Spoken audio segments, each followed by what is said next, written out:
اب کچھ اور ضعیف روایتیں ہیں، وہ بھی ہم آپ کے گوش گزار کر دیتے ہیں، بعض لوگ انہیں بھی دلیل بنائیں گے۔ ایک روایت یہ ہے کہ حجر کی مثال اصحاب اخدود کی طرح ہے۔ علی رضی اللہ عنہ کی طرف یہ منسوب روایت ہے کہ علی رضی اللہ عنہ نے فرمایا کہ اے اہل عراق، تم میں سے 7 لوگ عذرا نامی مقام پر قتل کیے جائیں گے، ان کی مثال اصحاب اخدود کی مثال ہوگی۔ قرآن کریم میں ہے نا اصحاب الاخدود کا ذکر، تو وہ نیک لوگ تھے، اللہ رب العزت کے راستے پر تھے، ان کو دشمنان نے، اللہ اور انبیاء کے دشمنوں نے ان کو آگ میں ڈال دیا تھا۔ یہ ثابت کرنے کی کوشش کی جاتی ہے نعوذ باللہ کہ حجر بن عدی اور اس کے ساتھی جو تھے وہ تو اللہ کی راہ پہ تھے، اور نعوذ باللہ سیدنا معاویہ رضی اللہ عنہ اور دیگر جنہوں نے اسے قتل کیا وہ نعوذ باللہ دشمنان دین کی راہ پر تھے۔ یہ روایت البدایہ والنہایہ میں ہے۔ اسی طرح دلائل النبوہ میں امام بہقی رحمۃ اللہ علیہ نے اسے پیش کیا ہے، لیکن یہ روایت ضعیف ہے۔ حجر بن عدی اور اس کے ساتھیوں کا اصحاب اخدود کی طرح ہونا یہ ثابت نہیں ہے، کیونکہ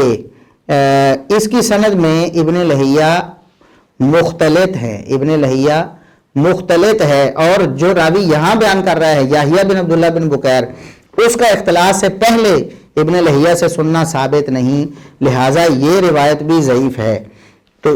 یہ ضعیف روایت کی بنا پر اگر کوئی فضائل بیان کرنا شروع کر دے حجر بن عدی کے، تو اس کا مطلب یہ ہے کہ ان کے پاس صحیح کوئی چیز نہیں ہے۔ صحیح تو کچھ بھی نہیں ہے، وہ ہم آگے انشاءاللہ بتائیں گے کہ صحیح کیا ہے۔ وہ جو 3 روایتیں ہیں نا وہ بھی آپ کو سناتے ہیں مستدرک حاکم کی، جو صحیح ہیں،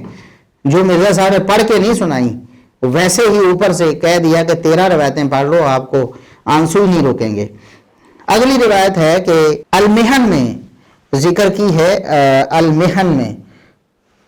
وہ روایت بھی ابن وہب کے انانا کی وجہ سے ضعیف ہے۔ اس کی ایک سند، یہ جو روایت ہے نا کہ 7 بندے قتل کیے جائیں گے، حجر اور اس کے ساتھی، اور وہ ان کا درجہ صحابہ اخدود جیسا ہوگا، اس کی دوسری سند کتاب المحن میں ہے، اور اس میں اگرچہ ابن لہیہ سے ابن وہب بیان کر رہے ہیں، اور ابن وہب نے اختلاط سے پہلے سنا ہے، شاید کسی کو یہ شبہ ہو جائے، تو ابن وہب کا ابن لہیہ سے اختلاط سے پہلے سننا ثابت تو ہے، لیکن مرزا صاحب ابن وہب خود مدلس ہیں اور یہ روایت عن سے بیان کر رہے ہیں، آپ کے اصولوں کے مطابق بھی یہ روایت آپ کو فائدہ نہیں دیتی۔